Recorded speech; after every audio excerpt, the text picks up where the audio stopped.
Hello, and welcome to SETI Live. I'm your host, Beth Johnson, Communications Specialist here at the SETI Institute. Welcome to our viewers from around the world. Please let us know where you're watching from, and thank you for joining us. Also, welcome to listeners on the podcast version of SETI Live, available on most podcast platforms. So, get your Uranus jokes ready. I know you all have them. All right, let's do this. Could Uranus's moon Ariel once have harbored a vast, deep ocean beneath its icy crust? Perhaps even one that still lingers today?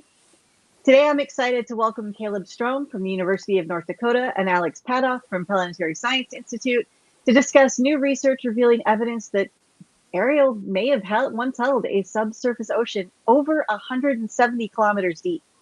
Using geological mapping and tidal stress modeling, they have shown how ancient fractures and ridges on Ariel's surface hint at powerful internal forces and a dynamic watery past.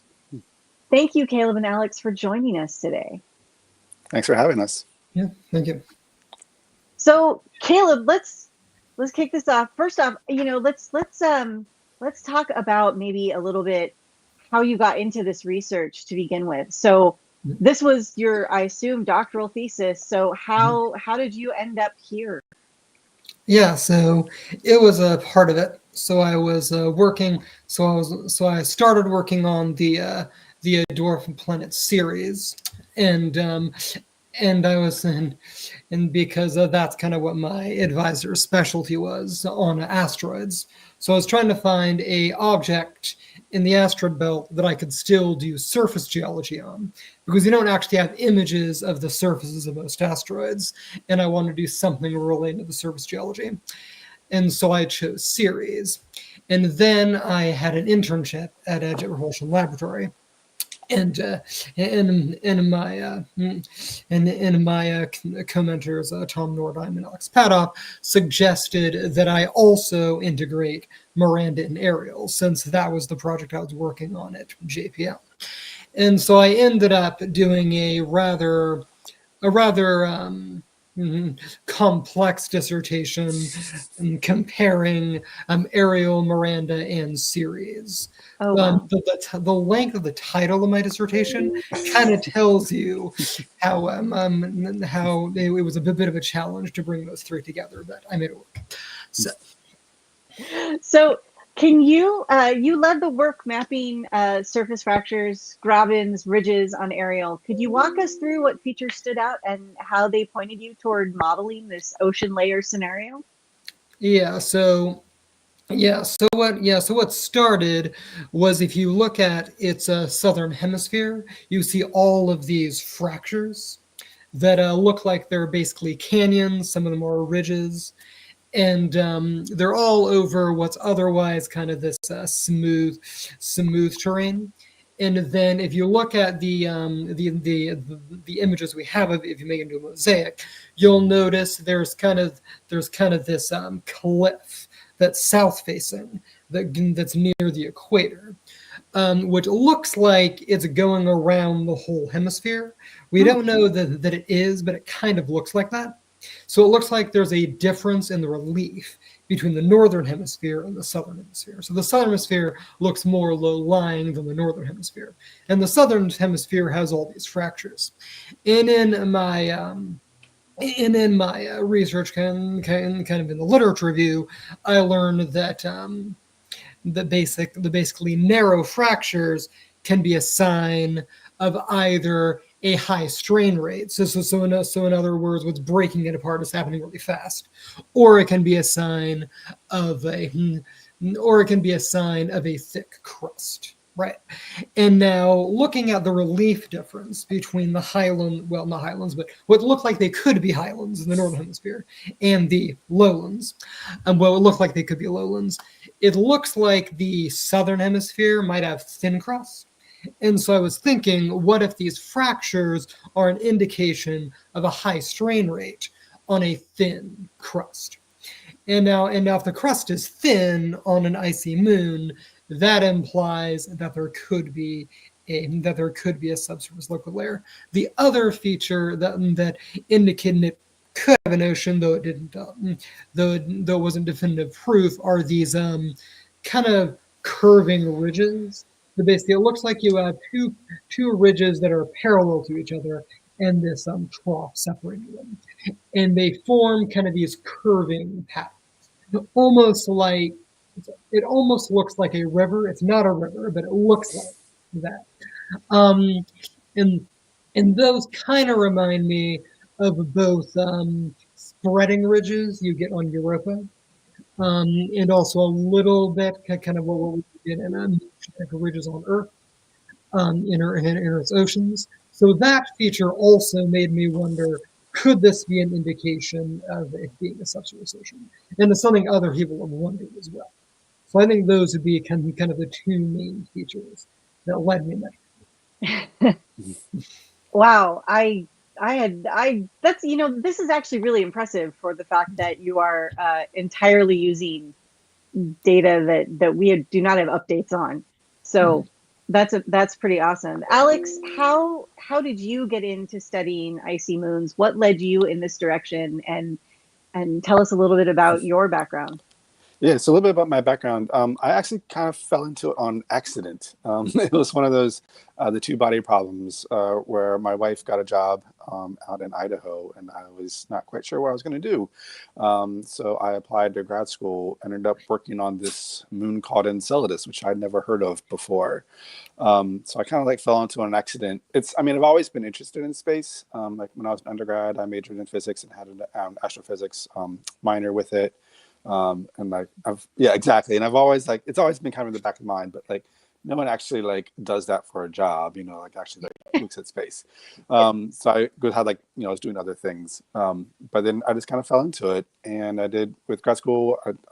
I got to work on Enceladus, and then I got a postdoc at the Jet Propulsion Lab, and I was there just as Europa Clipper was just kind of beginning. So I got to be in on those early team meetings and things like that, which was really cool to kind of go from no mission to, okay, we have a team now. And being part of that was really, really cool. And it was a really unique opportunity. I was just kind of happened to be in the right place at the right time. It's kind of the quick version of it. So my friend Cynthia then. Cynthia, oh yeah, Cynthia's great. I'm actually on several projects with her as well still. Looking mostly at Enceladus right now. Yeah. Fantastic. So since you've worked on icy moons and subsurface oceans world, what makes Ariel particularly unique or even tricky compared to moons of Jupiter and Saturn like Enceladus and Europa? So I'll start with the hard parts first, I think. Okay. The first part is, as you mentioned, we don't get updates. So Uranus only has had one spacecraft go and visit, and that was Voyager 2. So this is a spacecraft that was designed and built in the mid to late 1970s. It was launched in 1979, and it flew past Jupiter. I'm getting my dates a little bit. No, sorry, it was launched in 1976. It flew by Jupiter in 79. It flew by Saturn in 81, and then it flew by the Uranus system in 1986. So I don't want to date myself too much, but I was definitely not studying planetary science in 1986 when this spacecraft flew by. And it only flew by. So as Caleb was alluding to before as well, we don't have a whole lot of coverage of these icy moons of Saturn. Of Uranus. We have maybe 40% of the moon that we can actually see with any decent images. And the resolutions are really poor. I think like the best resolutions we have are that of Miranda, not Ariel, of Miranda, and that's like about 250 meters per pixel. So it's like if there was a city block, on the surface of Miranda, we might be able to see that. Ariel is even worse. Caleb, I can't remember what the best resolution is off the top of my head for Ariel. Do you remember what it is by chance? Yeah. Not off the top of my head, but it wasn't much better than Miranda. Right. It's poor. So we don't have a whole lot of data to be able to look at it. But what's interesting though is that a lot of these worlds, prior to the 70s and even into the 80s, these small icy moons were expected to be kind of boring, mostly just full of craters. You look at our own moon. There's a lot of craters on our own moon, and it's pretty big. There are also, we do have some lava flows that cover up things, and there are some tectonics. But you'd expect for a moon that's even smaller and just made of ice and not a whole lot of rock to be kind of boring. But with Voyager and Galileo and Cassini, we've found that these worlds to be very, very dynamic, with lots of really interesting geology. And at Uranus, it's even harder, because one of the ways we think we get this geology is because these moons go around these really big planets. And so as they're going around these big planets, they get pulled and squished. And it's just like if you take a paper clip and bend it back and forth really, really quickly, it'll warm up.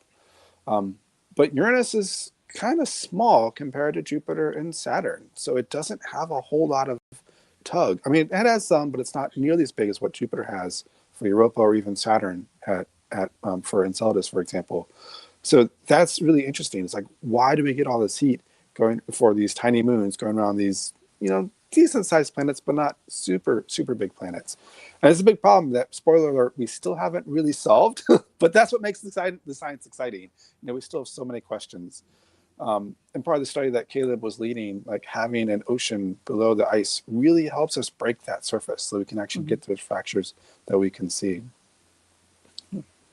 All right. Well, I'm going to ask you more about this. I'm going to welcome in people from where they're watching from. We have people watching right now from Sweden, North Carolina, Nova Scotia, British Columbia, and Gambia. Welcome in, everybody. Thank you for being here today. Again, please let us know where you're watching from. We are talking about a subsurface ocean on Uranus's moon, Ariel. And so far, only one person has made a Uranus joke. So I'm a little disappointed. Come on, everybody. I know you've got them out there. Caleb, your modeling, you arrived at a very small eccentricity in Ariel's past. How sensitive are your results to that assumption? And if that eccentricity were lower or higher, if that orbit were more or less squished, what changes?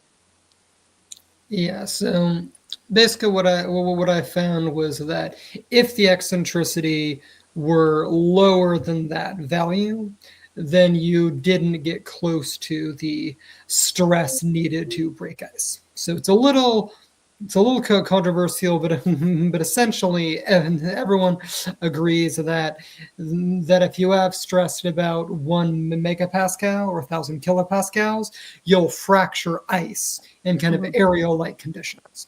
If it's less than that, you could fracture ice, but it's not clear. At that point, people will kind of debate.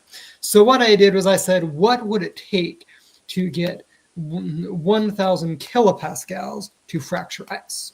And this depends a lot on the viscosity of the lower crust. So essentially, in my model, I divided the crust into two layers. The upper crust is brittle, so it's all kind of like if you were to take a graham cracker and you were to break it, right?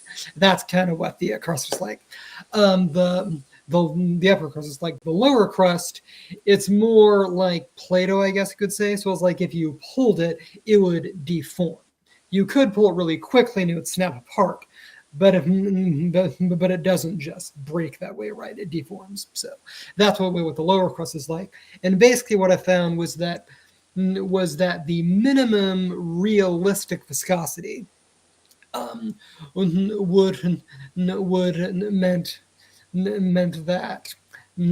that even if I had the minimum viscosity, an eccentricity lower than what I stated, 0.04, wouldn't be enough to get to 1,000 kilopascals, essentially. So it seems like if it's any less than 1,000 kilopascals for a realistic lower crust viscosity, you don't get enough stress to the point where everyone agrees it would be breaking ice. So that makes sense. Okay, so basically you found where the point is where this works, and beyond that it doesn't. That's exactly. I mean, that's science, everybody, right there. So Alex, again, we talk about how we don't have a lot of really great imagery for Ariel, and you're basically working off of the southern hemisphere. So how much might that unimaged northern hemisphere, could it hold surprises that could alter this model? It could. I mean, one of the things that's really great about this model is like it is testable, because we can map out where the biggest stresses are going to be and where the fractures were expected to be. And the ones in the southern hemisphere match pretty well. And so we can extend that to the unseen northern hemisphere. So when we get that mission to go to Europa someday, yeah, we can test Caleb's model and say like, all right, we predicted there to be more compressive stresses here, so more like ridges over in this hemisphere, or maybe more fractures on the other hemisphere. And if we don't see that, then yeah, we'll probably need to go back to the drawing board, and maybe it's dealing with the ice shell thickness. Maybe it's not a uniform ice shell thickness. Maybe it's more of like a South Polar Ocean, and the northern hemisphere maybe didn't have an ocean at the time. Maybe it was just in the southern hemisphere, or maybe we'll find that it's even more disrupted, and like there's even more fractures. So we even have a thinner ice shell and a bigger ocean, which would be really, really exciting. So there's kind of like those are some possibilities of where this research could change or even predict in the future. And especially in planetary science, we don't get a lot of chances to make predictions because there's such a long time between some of these missions, especially to the outer solar system. So you can make a prediction, but then you have to wait, a long time to see if you were right or wrong. And as a scientist, sometimes it's more exciting to be proven wrong, because then you get to do more science. Like it's being right's fun too, but like if you're wrong, it's like, oh, why was I wrong? And you want to dig back into it and really figure out, what do I need to change in order to figure out this new problem that we have. I like that. Planetary science is a long game, and it has been. Aside from Earth, everything takes forever to get to. We're lucky to have had missions like Cassini and Juno that have given us so much great data on Jupiter and Saturn, but it takes a while for even those to have gotten there, and then we're still digging through data. Obviously, we're still digging through Voyager 2 data, and that mission's like as old as I am. So hey, yeah. So Caleb, what were some of the biggest uncertainties in your model? Ice shell thickness, ocean depth, thermal history. What uncertainty keeps you up at night and makes you really want an answer? That's a good question. So I think one thing that was kind of uncertain was how much the lower crust flows, because if you change it, you're significantly changing the crustal thickness. Mm-hmm. Because if it's so 10 to the 13th Pascal seconds is about the viscosity of ice at its melting point. And if it's lower than that, it becomes basically less likely that you would have that. You need a kind of a very high amount, and you basically need a lot of heat being generated by Ariel to keep it at that low viscosity, for it to still be solid and not just be more ocean. And so at that viscosity, it was about it actually, the crustal thickness actually was a lot thicker. It was like 100 kilometers or so, and you could still get enough stress that you'd get to the 1,000 kilopascal mark to break ice. The problem is that in order to get enough heat to keep ice continually close to its melting point for a sustained amount of time seemed unlikely. I don't know. Maybe we'll send an orbiter to Uranus and discover Ariel's just this ball of fire that's just producing all this heat. But it didn't seem likely. It seemed more likely it was a higher viscosity. And if you increase the higher viscosity by just an order of magnitude, you basically need this really thin crust in order to get sufficient stress. So that would be the uncertainty, and how much the change in viscosity affects the crustal thickness. That makes sense. Alex, Caleb mentioned, sending a mission back to Uranus. Obviously, I am of the opinion we should have orbiters for everything. But what if there was a mission to Uranus approved, what would be your top priority for observing Ariel and even Miranda, if you got to be so bold in making the choices? Yeah, this is fun. Like, it's all about when you get there, and I would want to get there at what's called equinox. So like at that point, all of the moon is going to be illuminated because Uranus orbits basically on its side. So it's Right. really weird. So like the North Pole has a half a year of sunlight, and then the southern hemisphere basically has like almost an entire year of sunlight, or sorry, half a year of sunlight and then the other half of the year, sorry, I should say Uranus year, which is, what is it? I'm trying to remember off the top of my head now. Really It's like long. really long. Yeah, it's like many decades. It's several decades. So first of all, I want to get there at equinox so that the entire moon is illuminated at some point as it goes around. So I really want to see what's in that northern hemisphere, especially like those parts that Caleb was saying, like the unknown region of that higher standing region. I would really want to see that. And it's also for Miranda as well, because we have these really cool features that just go and then they just end. They just terminate in its darkness, and there's just like, what's over there? If this was like maps of old, it'd be like, here be dragons. It's just like where the map ends. There's probably not dragons, but it would be really cool just to see what's over the horizon. Right. It's just kind of like that human nature of like what's over the ridge, what's in that dark side of the moon over there. So that's what I want to get. I like that. I am here for orbiters on all of our worlds. We just need all of the knowledge. Let's talk a little bit about the ice again. Caleb, actually, I'm going to welcome in people one more time. There's another batch. So we have people watching from California, Toronto, and the Bronx. So thank you, everybody, for joining us. And if you have questions for Caleb or Alex about Ariel or icy moons, please put those in the chat, and I will do my best to get to some of those in a little bit. So Caleb, how confident are you that Ariel's ocean is now frozen versus still partially liquid? And again, if you had a mission, what future data could change that level of confidence for you? Yeah, so I think based on what we currently know, I think it's hard to tell. I don't know how easy it would be to sustain an ocean that's that thick for more than a fairly short period of time. But it is true that the surface still looks pretty young. It's not heavily cratered. Like at least based on our images, like the ridges and everything still look pretty fresh.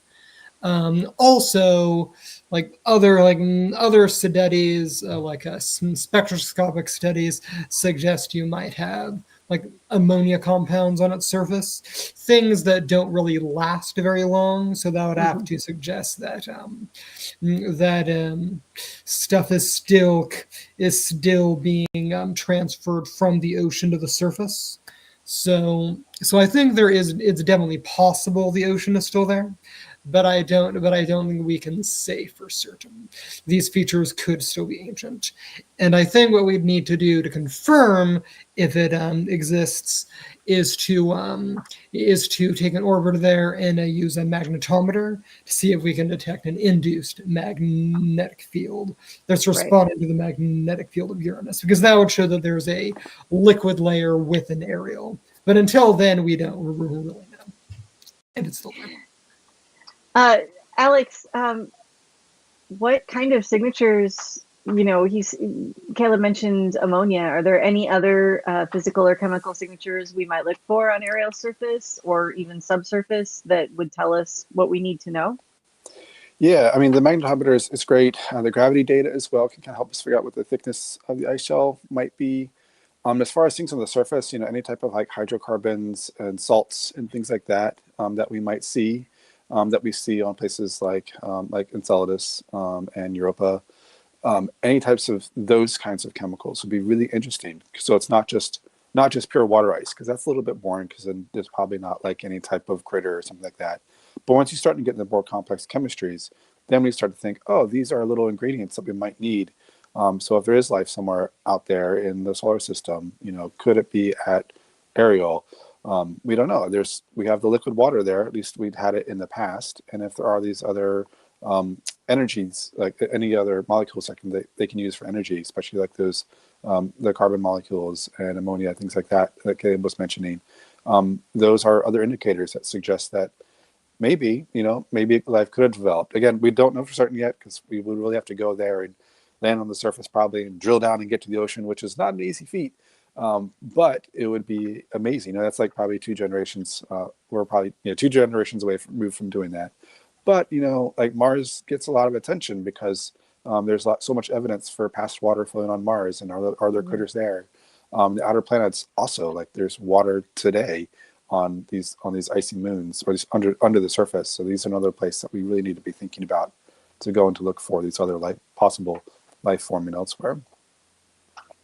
I like that. Mars, I'm kind of the opinion that Mars has become far more interesting than it was when I was a kid. It always felt like, oh, okay, it's a red planet. There's just dust and no water and no life. And now it's like, oh, well, maybe there could have been things in the past. Given that, Alex, how would you assess Ariel's past potential or even current potential for being someplace that biology could evolve? Right. I mean, so the pessimist in me thinks it's just going to be really boring and like there's no critter, because it is really hard to get enough energy at places even like Europa, and Ariel has even less. But I also don't want to rule it out. Like as a scientist, we really need to keep an open mind about things that we don't understand and we don't know. Everywhere we go on Earth, we find life, even in places that we don't think it should be possible. So does Ariel have something like that today? It's really hard to say.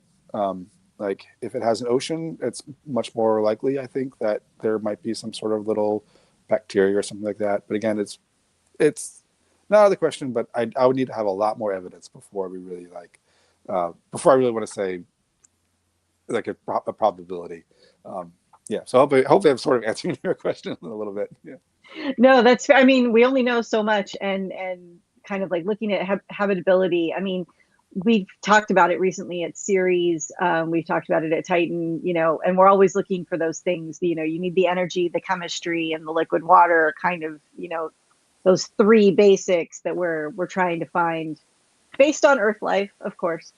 So yeah, you have to keep an open mind, but you also have to kind of, focus your research on what you know, as well.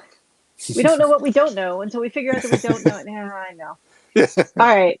I'm going to take a couple audience questions. We've got a couple good ones. Zapfan is asking, and Alex, this seems to be for you. How long until the next Uranus equinox? When do we need to launch? So, so I've been on a couple of studies actually that have been like, trying to figure out when to go there. I'm gonna get the date for the equinox wrong, because it's like, I want to say 2040-ish, like 2040, 41 or something like that. And in order to launch, we would need to be like on the best rockets that we have today. I think we really need to be launching by like 2030, 2031. Wow. Which in spacecraft time is really fast. Like it's like it takes 5-year mission going from like nothing to launch is pretty much impossible. These things usually take more like 8 to 10 years, things like that. So like Clipper really started in 2014, and then it launched a year ago. So it's like, basically a 10-year going from we don't know to the launch pad. So if we want to do a Uranus orbiter, we need to start putting hardware together like yesterday. So this is, I know it's hard, but it's a great question. But yeah, it's like we could get there.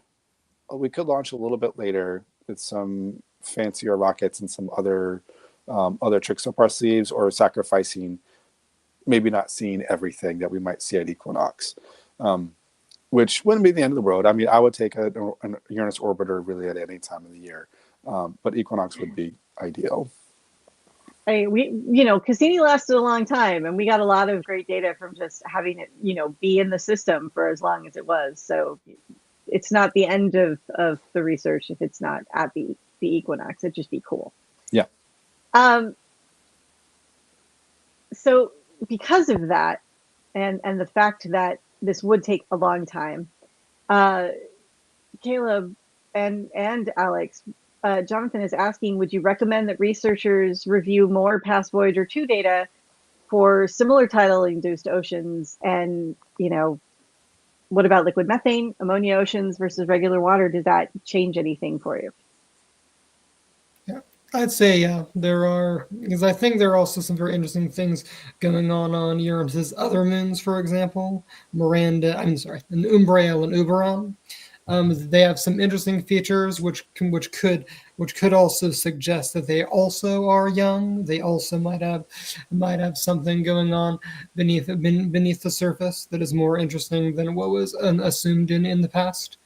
And then also in the Neptune system, you have a lot of interesting things about Triton, and a lot of interesting features on it. And I was actually part of sort of a mission concept where we were proposing a mission concept at JPL when we were with some other students and postdocs about what a mission to Neptune might look like.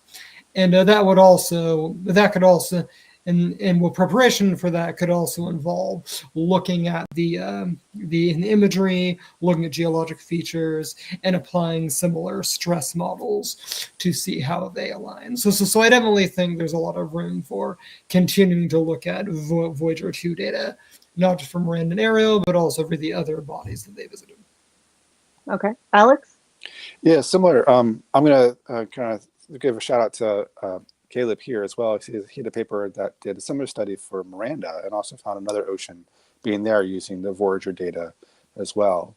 And like the ammonia and methane oceans is also, it's also really, really intriguing, especially like if you have a little bit of ammonia in the water down below there, it can reduce that melting temperature to maybe have the ocean stick around a little bit longer. The methane, similar. It has the freezing temperature of methane is very, very cold. I'm not even quite sure what it would be. But like places like Titan, have lots of methane and ethane on their surface where it rains, these hydrocarbons on the surface of Saturn's moon. But yeah, it'd be really interesting. We haven't seen a whole lot of evidence, I don't think, for a lot of liquid methane. But again, if it's buried down below, I don't want to rule that out either. But it would be much easier to keep a liquid going if it was methane rather than just pure water. Things like, and also salts will also kind of help reduce the temperature a little bit too of what you need to be in order for it to stay a liquid. Yeah, I know that's one of the things that works in the series' favor is that it ended up being a very briny subsurface ocean that was there, and it probably is not there anymore. But last question. Philosophically, given this finding and others involving Ceres and Miranda, how should we think about the ocean world category? How many moons and small planets are we talking about may have had or even still have oceans? And what do you think that says about the prevalence of these kinds of worlds in our galaxy? Yeah, that's a fun question. It's I think if Ariel can have a subsurface ocean, considering how small it is, it's orbiting Uranus, which is not as big as Jupiter or Saturn. I think if you can even have like ocean worlds there, I think pretty much anywhere where you have icy moons or orbiting a large enough planet, you could potentially get an ocean that forms because of a heat from the tides, right? From the gravitational tides. And I think that you could. So I think that if you think about like all the like Jupiter and like Uranus-sized planets orbiting other star systems, it does become more likely that they could also have worlds of subsurface oceans. So subsurface oceans could actually be very common across the galaxy, in my opinion. But of course, that needs to be verified. But yeah, I would predict you could find a lot of ocean moons out there in the galaxy. Alex? Yeah, similar. Like, I hadn't really thought about like going out to the galaxy like that and just like counting up how many ocean worlds there are. I should have, because like when I teach a class, I have my students like figure out how many planets there might be like in the galaxy and universe and things like that. And the numbers they end up with are like numbers that just boggle the mind. Like they have so many zeros at the end of the calculator. It's always fun. But yeah, for even like just kind of extrapolating out from our own solar system, like Europa, we think has more water, liquid water under its ice shell than all of Earth's oceans combined, which is just incredible. And that's just one moon. And then if Ganymede might have something similar, and then maybe, Callisto's kind of up in the air, but then, at least 4 or 5 moons from Saturn, and maybe another 4 or 5 from Uranus, and at least 1 from Neptune. We're up to at least 10-ish moons where oceans might exist just in our solar system alone. So if we have that, and there's 1 billion stars in our galaxy, so we're looking at 10 billion possible oceany worlds that's kind of floating around. And it's really, really exciting. The universe is so complex, and every time we take a closer look, it's not what we expect it to be, and that's what makes it really, really so exciting. That's one of the things that has fascinated me with the way science has sort of had to adjust with post discovering exoplanets, and then Kepler showing us how common they were, and TESS showing us the wide range of sizes, and now JWST showing us this wide range of atmospheric conditions and possibilities, and the feeling that planetary formation is never really going to be solved, because the thing that we thought we knew, we look at our solar system and go, there really aren't good examples that are just like us. So it's very difficult to sort of put it all together. So I love how many open-ended questions there still are about how planets form, what leads them to become the kinds of planets they are, and then life. We still haven't answered the question of life beyond Earth yet. So, Caleb, what's next for you? I know you finished your doctorate, and you are now on the postdoc hunt, correct? Yeah.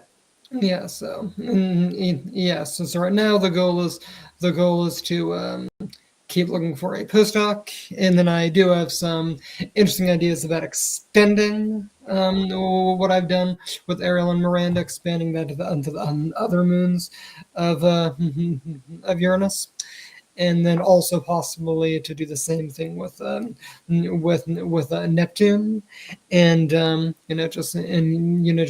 keep exploring. So that is my plan. Well, good luck, Caleb. I hope that you find a landing place soon and get to do some more fantastic research. Alex, what's next for you? So I got a grant a couple of months ago looking at the Uranian satellites to create some geologic maps of them as well, so kind of expanding on some of the work that Caleb has done. And I'm doing a lot of geologic mapping of places like Triton and Dione as well. That's with Dr. Emily Martin at Smithsonian.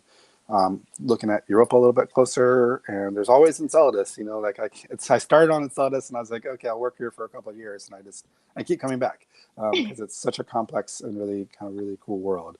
So there's lots of places to look at the tectonics and look at the ice shell and figure out why it doesn't look like the way we expect it to. So still lots of questions on these icy moons I'd like to answer. I want those answers too. I keep coming back to Io, so I understand how your first love kind of never really leaves you when it comes to planetary science. Yeah. So Caleb, Alex, once again, thank you for joining me today and discussing this new research with us. I really appreciate the time that you've taken, and I'm sorry that we've gone over, but it was just so interesting, and I had both of you here. So thank you. It's a lot of fun. Yeah, it's fun. Thanks. Thank you to our viewers who have been watching. If you enjoyed this conversation, please like it, share it with your fellow space nerds, subscribe for more space science interviews like this one. Leave us comments, questions. I do read them all, and sometimes I will answer those questions if I know the answer, and sometimes our scientists will come in and do that. Next week on SETI Live, we have 2 events. So on Tuesday at noon Pacific, Professor Dagomar de Groot returns to the show to discuss his new book, Ripples on the Cosmic Ocean. And on Thursday, October 30th, sort of in celebration of Halloween, I have a little bit of a creepy one. At 1 p.m. Pacific, I'll be talking to Dr. Eric Boyd from the University of Montana about a microbe that breathes 2 ways. So kind of cool. Changes a little bit of how we view life. So yay for that. Stay tuned, everybody. Join us again for our shows next week. And as always, SETI Institute is a 501c3 nonprofit. Your bits, your subs, your super chats, your stickers, all of these things go to supporting this program and making sure that we can continue to bring amazing scientists like Caleb and Alex to you and their fantastic research. So if you have a little extra, I know times are rough, but so is planetary science these days. You can go to SETI.org, click that donate button, and throw some money at us. So that would be always very helpful. And also, if you want to keep up on what's happening in space science and the SETI Institute, we have a newsletter. It comes out once a week, and you can subscribe to that. All right, everybody. Thank you again. Thank you, Caleb. Thank you, Alex. Until next time, keep looking up and stay curious.